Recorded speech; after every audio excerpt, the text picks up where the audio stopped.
Almost 12 years ago, I wrote a paper entitled The Perfect Storm. In that paper, we described the collision of 3 storms that would come in the future. Those 3 storms were the arrival of a raft of new technologies and a shift to the internet.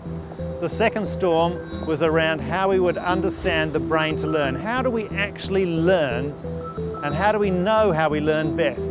And the third storm in this whole picture was the ability for young people to build their own creativity, to learn, to be able to research through the inquiry process, through action learning, to be able to actually do their own learning and build understanding, and take that understanding and be creative with it. These 3 storms would collide to provide a superstorm that would really change and rock the world of education. And now we're seeing it. Today we're experiencing this storm in almost every aspect of our lives, whether we're talking about learning in schools, in the workplace, or in our social place. These storms have collided and they're changing the very world we live in.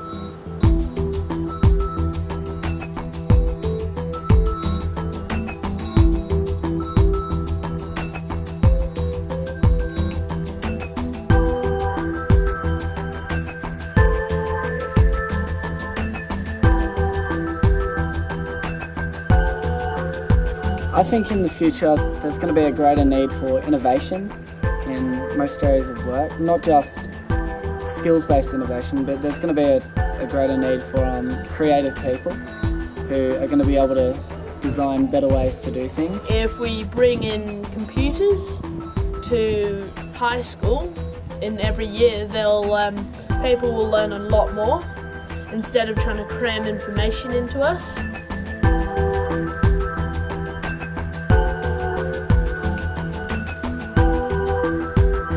There was a time when learning was about units of work. We studied the Trojans, we studied Romans, the Aztecs, space, dinosaurs. We took projects home and we burnt the edges for reasons I can no longer understand.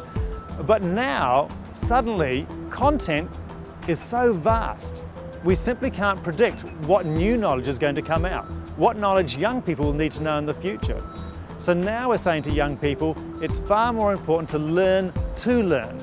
It's not about the content, it's now about understanding how to learn.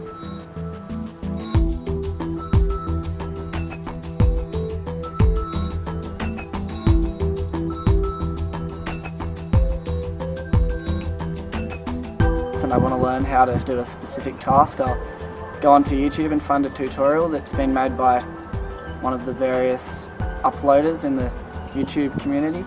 And sometimes they can be really helpful because there's many different people explaining it in different ways, and instead of just getting one person's way of doing the task, you get many people's, and you can find out for yourself which way is best suited for you.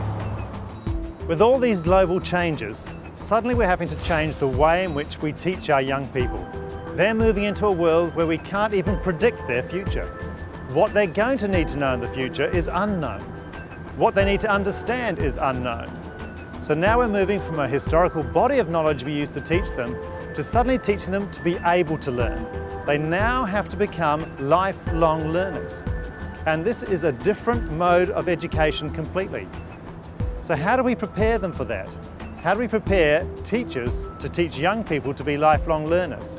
To apprentice them and gradually build the capacity over years to become capable of managing their own learning and learning forever.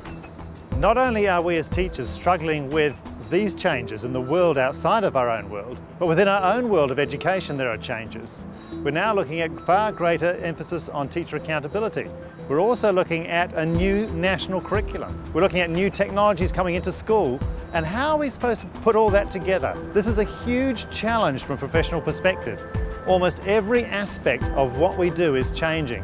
And now we need to try and work that all in together in a strategic process to allow us to build capacity to change our practice across all areas and really take on board this paradigm shift and work our way into creating a world of education that will meet the needs of learners in our 21st century and indeed in our second decade of the 21st century. So our job now is to grasp the fact that this is the most exciting time to be an educator.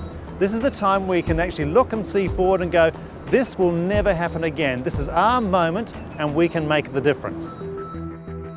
Because in a world where we can't predict what they're going to need to know, young people today must become lifelong learners.